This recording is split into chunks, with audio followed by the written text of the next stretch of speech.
lang laban, aba, ang daming nagtatanong, anyari, Teniente. Man, para kay LA, you look at that, 34 points out of 13 field goal attempts. That's actually just a crazy number to have that many points in that little field goal attempts. Pero tingnan mo yun, meron pa siyang 7 rebounds and 7 assists. The next game, he had the same number of rebounds, had more assists, but the problem was, hindi naman pumapasok yung mga tira ni LA. But you know what? As long as he's able to fill in the stats, that's what Barangay Ginebra needs. But of course, now that they're lacking players, they're gonna need some extra points from him for today's game. Number 7, Sonny Thos.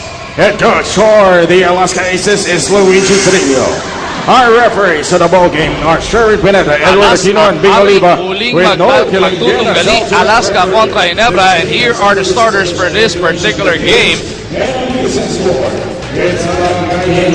Ang magsisimula para dito sa Alaska Aces, JB Casio, Wendell McInnes, Cyrus Baguio, Sonny Thos, at ang nagbabalik na kapitan nilang si Tony De La Cruz, makakatapat sina Billy Mamaril, LA Tenorio, Dior Lohorn, Chris Ellis, and Mark the Spark Kagiwa, the reigning MVP, and the red shirts of Barangay Ginebra winning the tap. Laban ng Sapula-Saputi tayo dito sa loob ng MOA Arena. Ellis misses on that opening drive. Biggest news of the weekend para sa Ginebra, Japet Aguilar out 4 to 6 weeks, Jason. And that really changes a lot of how this Barangay Ginebra team looks, because with Japet there, makikita natin, they have a big guy that is actually can give you shot blocking, but at the same time has the quickness to allow the rest of the team to still be a team that can run on transition. Japet Aguilar averages only 19 minutes per game but provides 7 points and 6 rebounds plus that inside presence para dito sa Ginebra. Tignan natin if Mamaril can fill in his shoes and maybe even a little more of Rico Meyerhofer as we go along. That's going to be necessary for them. Remember, they had their success last year, last conference, without Japet Aguilar, so they just have to go back to what brought them success last conference. De La Cruz takes that leather away. Baguio against Kagiwa. Inilipat pa ni Baguio sa kabilang side to open the scoring dito sa ating second game.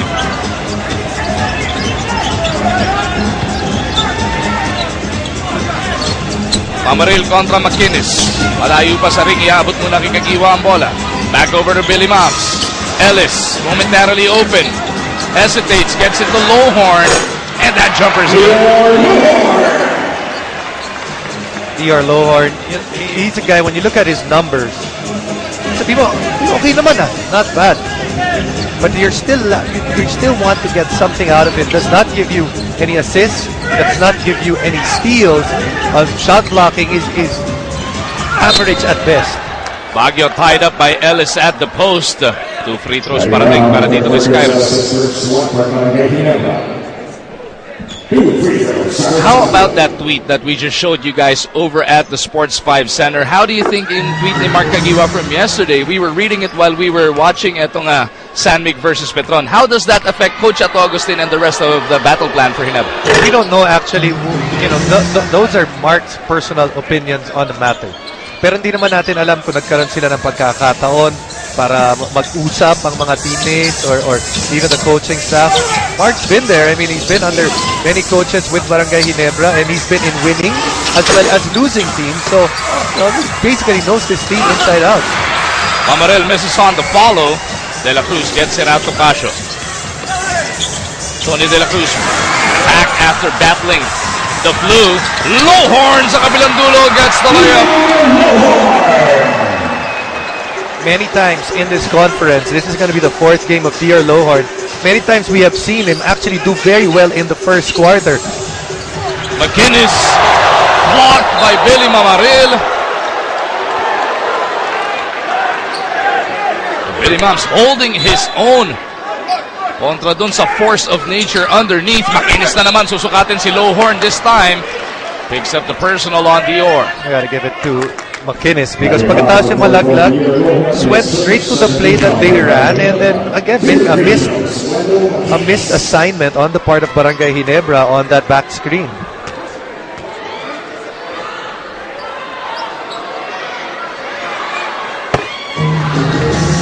Wendell McInnes cans that first free throw. Nakita natin ginawa nito kontra sa frontline ng Rainier Shine. Ano? Inubos ni McInnes last time around sa fouls. Yung malalaki, yung Extra Rice Incorporated, pati na rin si AZ Reed. Let's see if he can do the same thing kontra sa Barangay Ginebra. So that's what he does. He gets offensive rebounds in bunches. Kagiwa on the move, gets it out to Lowhorn.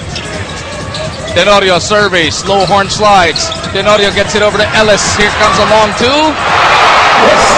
Chris Ellis delivers. And much better, an adjustment on the part of Chris Ellis. The last time the ball swung over to his side, did not even take a look at the ring and went straight to the basket.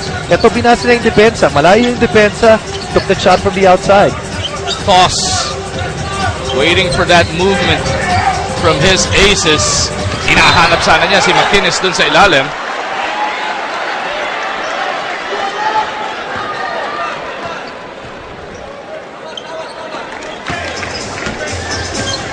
Lamang na dito ng isa ang Barangay Ginebra. Tenorio with a long one. Couldn't dial it home, but Chris Ellis is there. Couldn't clean it up. And on the next rebound, merong foul. Looks like it's against Mamaril. As we head into the first time out of the contest, 6-5 ang nasa ating tala. After battling each other back in the Commissioner's Cup in what turned out to be a 3-game sweep by Alaska, ito, nagpapalitan muna ng job ang magkabilang kubunan dito sa unang pagkikita nila sa Governor's Cup. Ginebra is up by 1, 6-5. Casio gets it over to Thos. Finding De La Cruz. Nice ball fake by Tony. McInnes is there. Put back. Ayaw pa rin. Napulot na lang ni Lowhorn yung bola. Tenorio looking to speed things up. LA all the way. Bitin yung kanyang layup. Baguio showing them how it's done. Inside is Baguio taking advantage of transition defense of Barangay Ginebra. Second time that he's gotten all the way for a layup in this game. Ellis looking for Lowhorn, fouled from behind by Thos, which should give etong si Calvin an opportunity to come back into this game for the first time. Look at Cyrus Baguio, he just goes all the way down the gun of the defense, down in the paint, and no one stopping him all the way there. While we were showing you that replay, narinig nyo naman yung salubong ng MOA Arena dito kay Calvin Abueva. Tenorio from Kagiwa, 3 to shoot. LA in traffic, overshoots. Di tumama sa rings, pinaputukan sila na 24.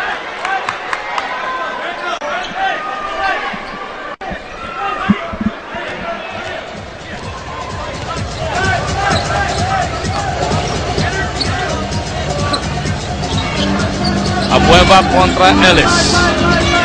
Dating magkakampi sa PBA TV. Ngayon magkatunggali na rito. As Casio is being bothered into the backcourt. JV, stop and pop 3.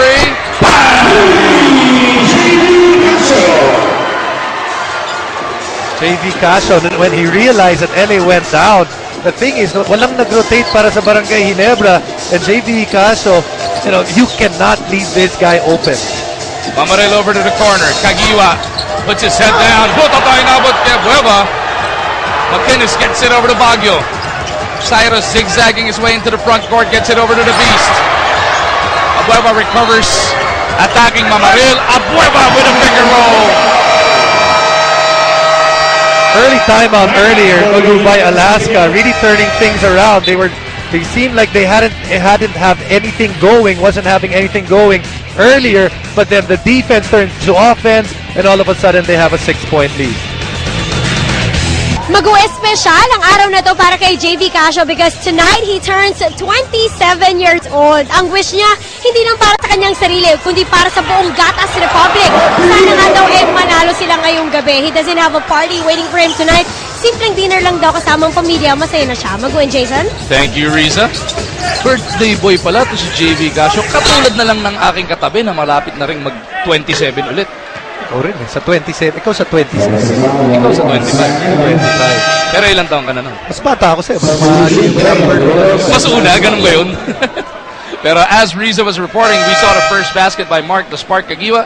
Hindi rin naman talaga pwede mag-celebrate ito si JV Casio because 2 days from now, this coming Tuesday, back in action sila kontra naman sa Meralco. Barangay Ginebra will see action this coming Wednesday. Air 21 naman ang kanilang katapat. 12-8 is the score. Alaska by 4. Kagiwa bothered by the defense. Yung bagong pasok na Cebuano hotshot. Ontiveros pulls up in front of Ellis. Dondon couldn't hit. Rebound Eman. Good effort on his part. That ball almost in the hands of DR Lowhorn, pero still able to tap the ball was Eman. Sam Eman seeing his first action dito sa ating Governor's Cup. Coach Luigi Trillo wanting to impose the size of his lineup kontra dito sa Ginebra. Mamaril from the elbow. No. Couple of blocks already para dito sa Alaska Aces early in this game. Abueva looking for Ontiveros to try and set this one up. They get into the triangle. Abueva attacking that baseline. Hasn't been really offensively into the conference yet. Ito si Calvin Abueva, but today he already has 4 points. Calvin Abueva averaging just 5.5 points to go along with his 12 boards per ball game. Pero dito nga, no, agresibo si The Beast sa loob ng arena. Tenorio, no looks ito Kagiwa. Mamaril looking to keep it alive, pero he climbed all over the back of Wendell McKinnis. Mac Barakel checking in para dito kay Chris Ellis.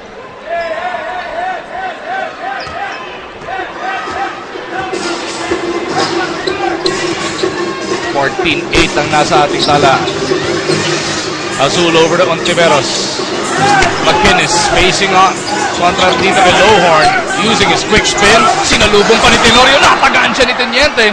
Problema, pagbagsak ni LA, nasa out of bounds na siya.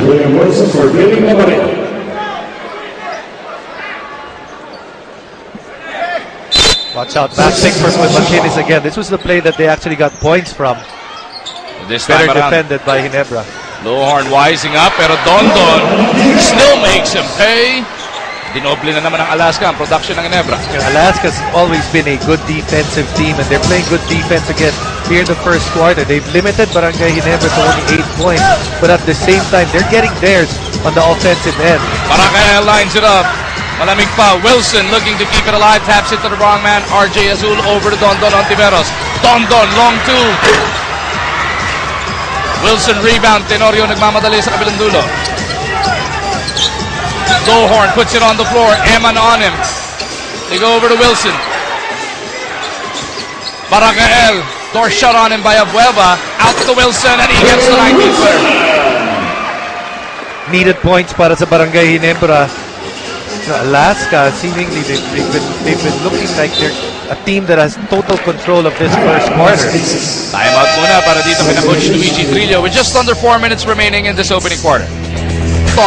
Strong drive na ating nakita. Starring dito, none other than Calvin Abueva. Ito yung kanyang baseline move. Kanina lang, ano? Brought to you by Photon. Empower your business.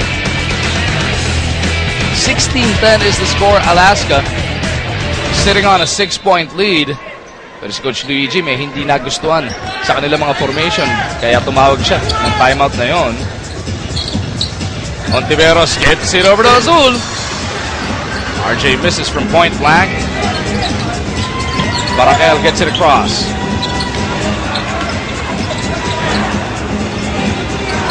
Lowhorn couldn't shake off Thos.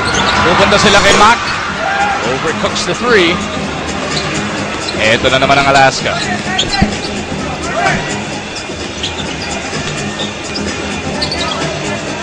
Thos looking for Espinas, pero bago pa man siya makapasa, meron ng foul. Looks like it's against them. First personal on Lewis Alfred.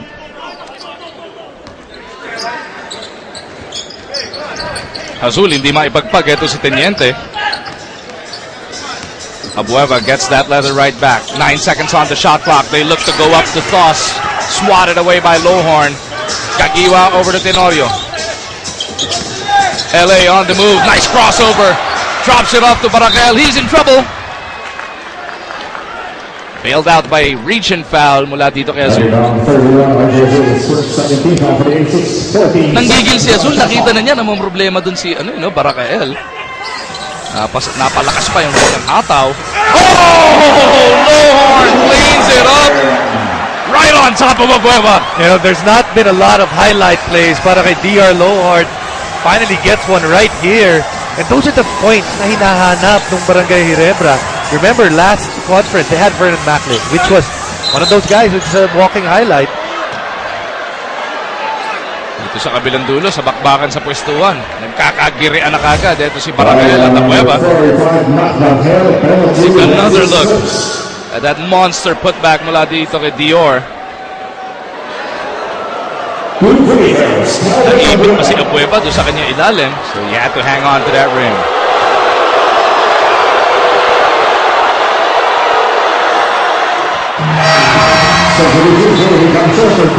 Calvin Abueva loves playing with this crowd. Pagkatapos pumasok ng free throw, iniwan pa niya yung kanyang follow through, ano? I mean, the attention that Calvin gets, pwede mo sabihin na siya na rin talaga nag-a-attract ng attention na yun. Kahit na maaaring may nag-agalit na sa kanya, hindi wala siya pakialam. Meron siyang style at hindi siya honest sa style niya. And he thrives on it, I think. Ginaganahan siya, either palakpakan mo siya o ibu mo siya, mas gusto yan basta napapansin yung kanyang ginagawa as LA nagpapansin din sa kabilang dulo.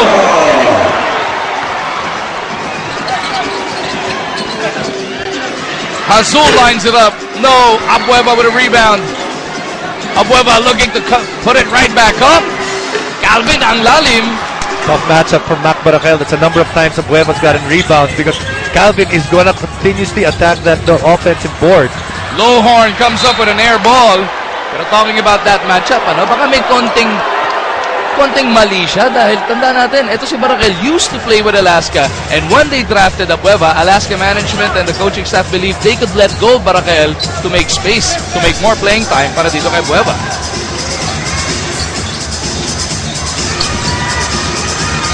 Azul against two. Gets it over to Espinas. Toss from top of the key. The benefit of having a big man that can actually shoot over 10 feet. That Sonny Toss, even if he's there, you can say that he's one of the guys that steady dun sa area na yun. Lohorn at the post. Bit more to his shooting. Tenorio will receive a pick from Lohorn. LA on the run. No good on the looper. Rebound battle na kay Abueva na naman. The Beast drops it off to Espinas using his pivot. That's good patience on the part of Gabby Espinas. You can see that kita mo parang he was going one direction but able to stop and change direction to get his 2 points. Balik sa 8 ang abante. Netong Alaska. And away from play, there is a foul.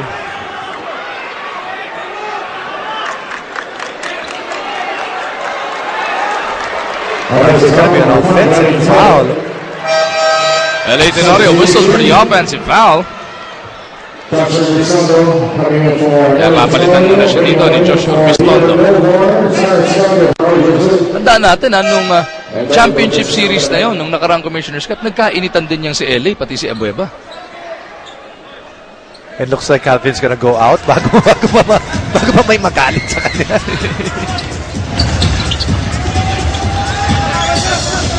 De La Cruz gets it over to Casio. Poor defense and a good read on the part of the Alaska Aces. Got a bump if you're Billy Mamaril, if you see someone that's about to curl. Less than half a minute remaining dito sa ating opening frame.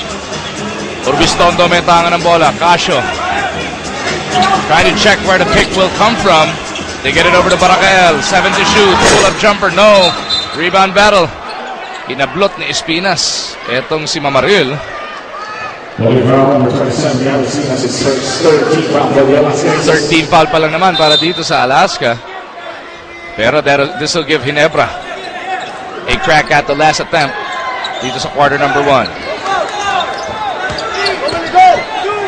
5 seconds remaining. Urbistondo looking for a friend. Gets it to JJ. 2 to shoot. Nanggigil si JJ wanting to put it up. Lost control of that ball.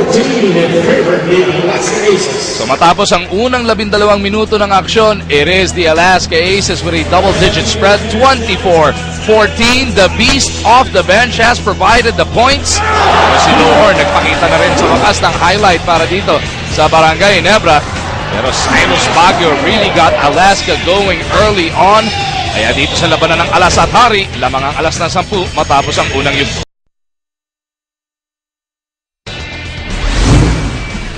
Back inside the Mall of Asia Arena, saan etong si Japet Aguilar hindi nga po nakakalaro sa gabing ito. Napakalaking kawalan nito para sa Barangay Ginebra. It's plain and simple. You have Japet and where he's coming from, the confidence level that he's coming from after Gilas, and all of a sudden you become not available for your team. Even your teammates are looking forward to having you there. Napakasakit na. And for an update on Japet Aguilar, balik tayo kay Ms. Riza Diaz. Mag-o Friday pa daw.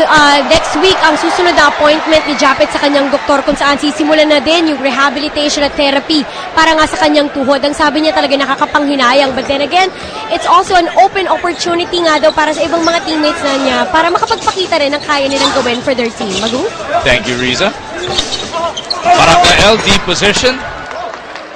Lapang nakakabutas dito sa ating second quarter. Kasama ni Barakel, sina Urbistondo, Helterbrand, Mamaril at etong si Wilson. Katapat ngayon sina Espinas, Casio, McInnes, De La Cruz, and Baguio.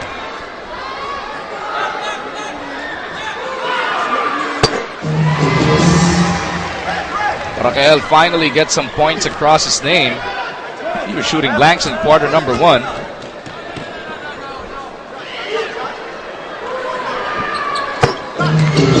For 2 para dito kay Mac. Let's see if those free throws can get him going. Mag-umargin po, kasama natin si Jason Webb at ang buong puwersa ng Sports 5 inside the MOA Arena. First quarter failure, you see how difficult it's been para sa Barangay Ginebra. Under 30% Alaska because they've been able to really do a good job of running their sets closer to 50%. 3-second violation whistled on Wendell McInnes. Wendell McInnes, not yet, hindi pa natin nakikita sa kanya yung larong nakita natin sa kanya, especially in that game against Rain or Shine. May mawawarningan pa ba dito? Warning on was Luigi over 17 knockout. Coach Luigi being warned here, and he continues to plead his case. Ball has been inbounded. Urbistondo magtatawid para sa Ginebra.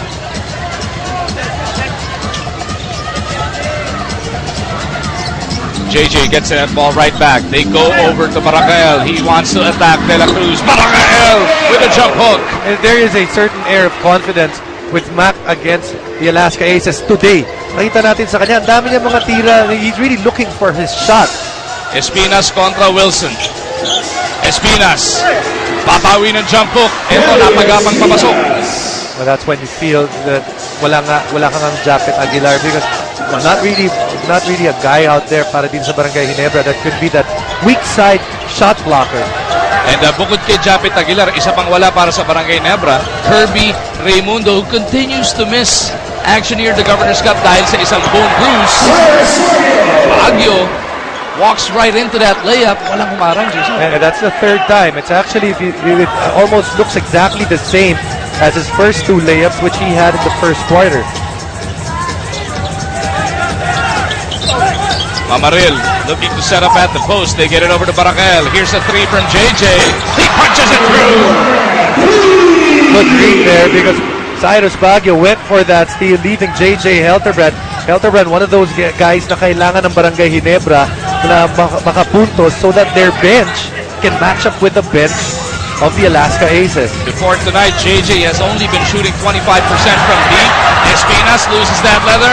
Barangay Ginebra looking to attack. Urbistondo, bottled up, gets it over to Barakel. Mamaril asking for it. The ball makes its way back over to the point guard. Urbistondo contra Espinas, step back 3. Couldn't deliver. Baguio with a running start. It's a 3-on-2. Shooty foul given up by Helterbrand. We take a look at this Kawasaki Rousing Fast Break, brought to you by Rouser 135 by Kawasaki. Rouse the rider in you.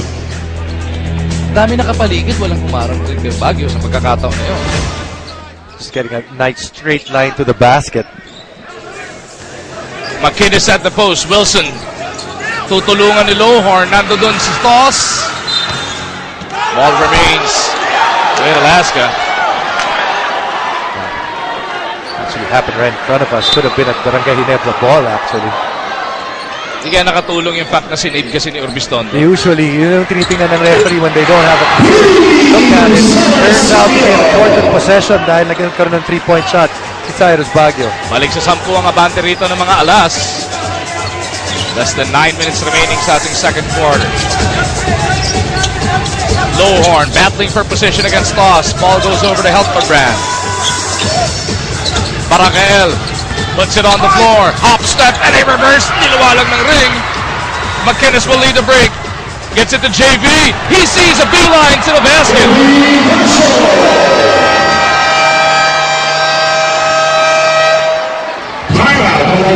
Breakdown in defense by Barangay Ginebra gives Alaska his dozen-point lead. Timeout muna para kay Coach Ato. Barangay Ginebra San Miguel finding themselves down by a dozen points. Reinserts Caguioa into their 5. Lowhorn from Caguioa goes last for 2 points. Needed points para sa Barangay Ginebra. Coach Ato having to call a timeout because of just lapses on defense, especially on their transition. You look at the inside points. Alaska already with 18. A majority of those not really post-ups but lay-ups. The Fast and the Furious on the floor together contra dito sa The Beast. Look at him get up there. Talagang inabangan niyang mawala pa si Wilson bago niya tinira. You almost don't know what he plans to do. That's why as you see Wilson, gusto niya sana mag-draw charge, but then you don't know if Calvin's gonna try to get around you. Caguioa over to Wilson. Back to Caguioa on that left side. Wilson pulls the trigger. And The Beast with his 5th rebound of the game.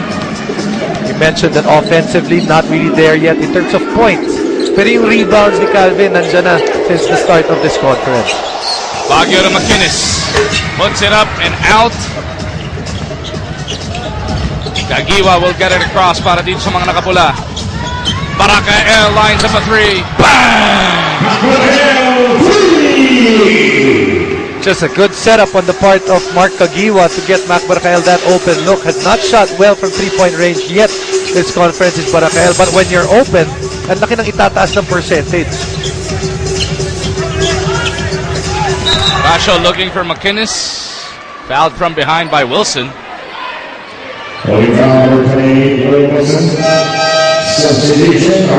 With regards to sa kinikwento natin tweet ni Mark Caguioa kahapon asking for more ball movement. Do you see it so far in this first half, Jason? Now, they actually have more assists than the Alaska Aces at this point. They have 8 compared to Alaska's 5. But scoring-wise, when you look at the score, doesn't really reflect para dito sa Barangay Ginebra because their bigger problem seemingly is their defense.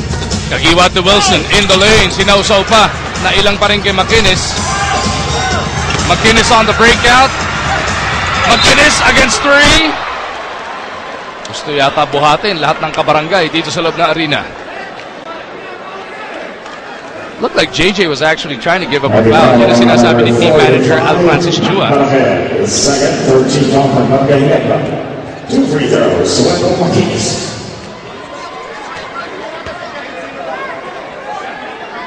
Here's JJ continues to explain to the officials he was giving up the foul at half court. Substitution bringing away for William Wilson, Darius Santos. You can see the lack of depth dun sa big man ng Barangay Ginebra sa puntong to. Lalong-lalo na yung mga big man na malalaking katawan, and they're gonna need that because McInnes is one of those guys that is going to throw his weight around. Sa bagay, yung Meyer Hoffer hindi pa ginagamit dito, pero pag tinapat mo naman dito kay McInnes, talagang baka mapakinis lang doon. Etong si Rico, medyo manipis ang kanyang kaha. Mamaril is back on the floor. Caguioa to the wing. JJ. No. Rebound, Lowhorn. Lost it as he went back up, pero meron namang foul. We see a number of times Mark Kagiwa is actually setting up his teammates. He knows that the defense is gonna key up on if he gave an open look para kay Mac Barakael earlier for a 3 this time around to JJ, although JJ unable to knock it down. Substitution for Ellis from Mac Barakael.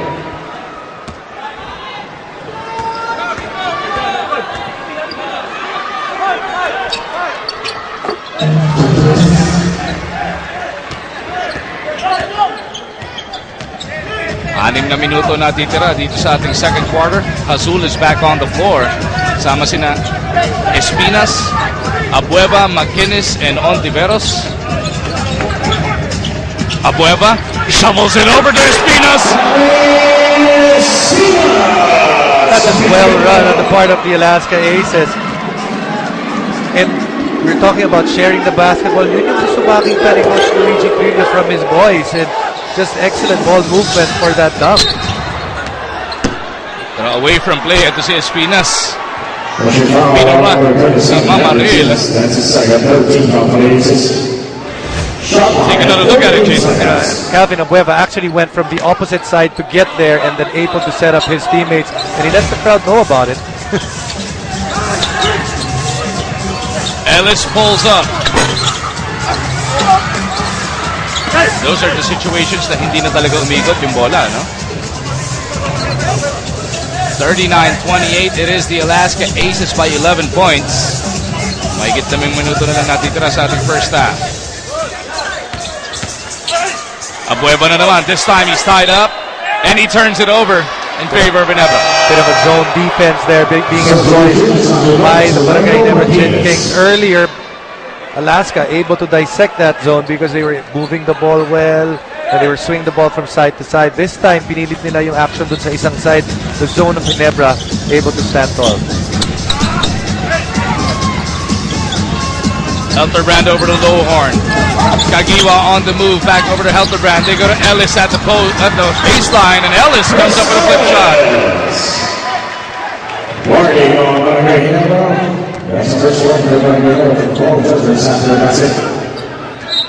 One of the rule adjustments for this conference, nakita nyo, na-warningan for delay of game in Ginebra, pero action did continue, and you actually get 2 warnings now before you get teed up for a technical.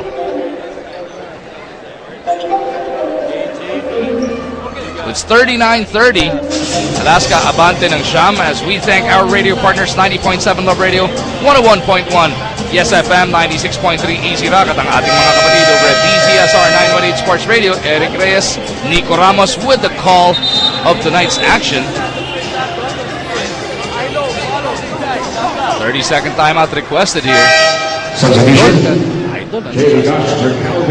Samboy Lim in the house.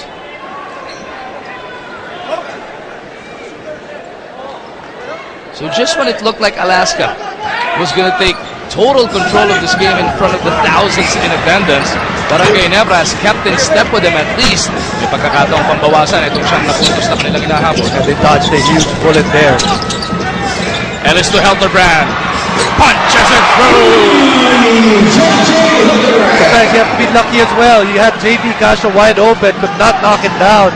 And then Ginebra able to get their own 3 points on the other end.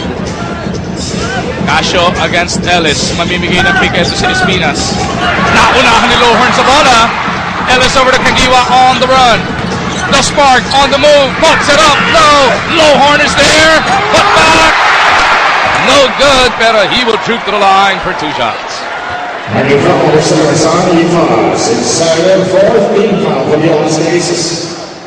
2 shots, Ginebra able to get things going by this 3-point shot right here, cutting into this lead of the Alaska Aces.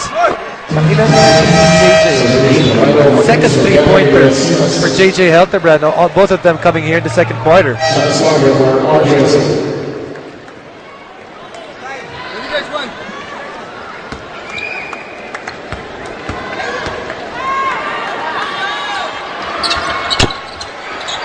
Lowhorn misses.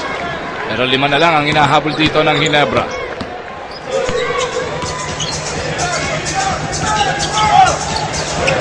Toss anchoring that triangle. Everybody clears out for him now. Jump hook is good.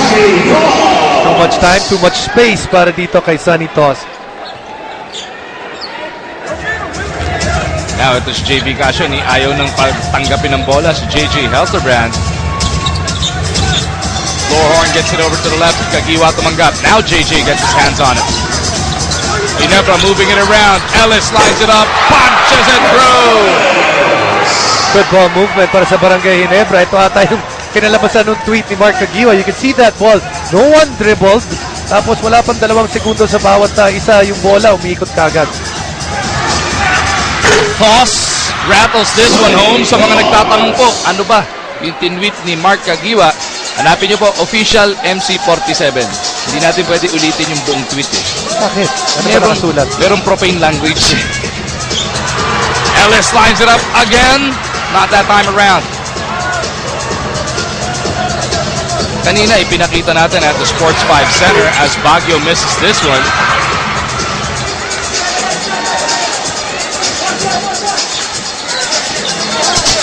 JJ looks to get them into their set. Yeah, they want to go to Mark Kagiwa because they feel there's a mismatch right there. Casio, ang bantay ni Kagiwa, gets it out. JJ once again. Di makakuha yung pangatlo. Lowhorn underneath.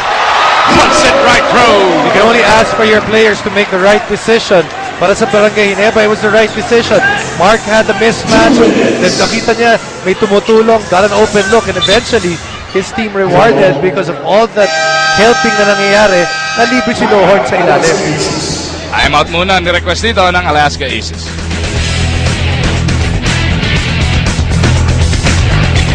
Broadband, sabihan na ninyo ang inyong mga kamag-anak na abangan ng maaksyon na labanan ng PBA pati na rin ng UFL sa Action TV International. Look at the mammoth crowd inside the arena. Beautiful faces as well as Commissioner's Row with our good Commissioner Attorney Chito Salud and Boss Willie Marshall as we send it over to Riza. Magusi, Mark Kagiwa mismo ang nanguna sa kanilang team huddle after practice yesterday, addressing also what he tweeted about. Ang sabi niya sa akin, their import could score about 100 points. Kung di naman daw sila mananalo, it doesn't mean anything. So it doesn't mean anything bad with that tweet. Ang gusto lang daw niya mas maraming ka-involved sa kanilang opensa so that even if they lose, if they play as a team, okay lang daw yan. Magu? Gusto naman pala, hindi naman siya sa import nagagalit. Gusto lang niya lahat sila. Everybody happy sa buong team. Only way to get everyone happy and on the same page is when you start winning. When you start winning, there are no problems. There seemingly are no problems that's big enough or worth it para sa team. Casio goes cross-court papunta kay Baguio. Helterbrand closes out. JV gets it over to McInnes. Ontiveros attacking that baseline. Taken away by Ginebra. Here comes Kagiwa on the run. Gets it over to Lowhorn. Eeyore gets the 2 points. Kala ko di makatigil si Lowhorn but able to get its wits about him. And again, Kagiwa willing to give up the basketball there. McInnes looking to silence the first wave of that Ginebra chant. And that's actually only his second field goal. No, first field goal of the game. 5 points in total pa lang para dito kay Wendell McInnes. Kung may antidote din para sa kanya, etong Ginebra. Ellis slicing through. Flip shot doesn't work. Less than a minute remaining sa ating second quarter. Babalik ang bola dito sa Alaska.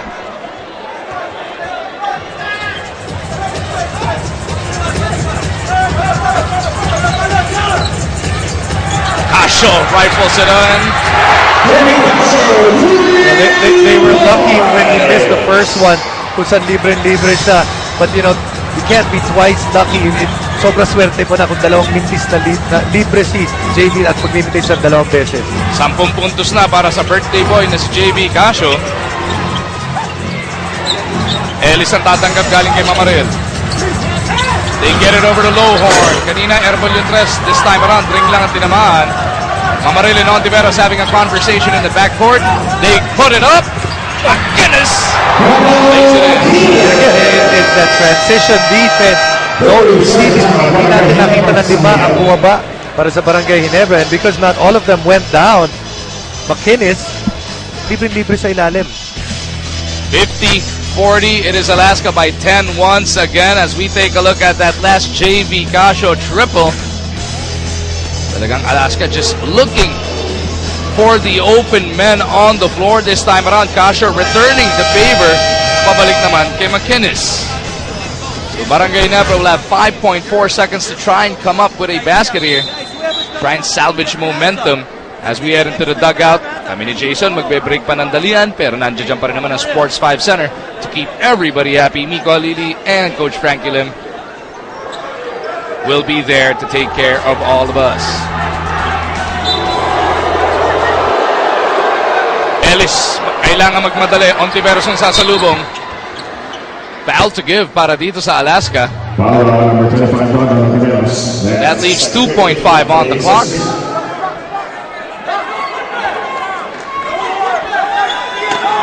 Ellis waiting for the movement. They get it to JJ. One dribble three. Doesn't work para dito kay Elderbrand. So at the end of the first 24 minutes of action, it is Alaska by 10 points. Barangay Ginebra had a couple of runs there to get themselves back in it, pero Alaska had enough to keep them at bay. It's always going to be a game for us. You have two quality teams in today, and you expect teams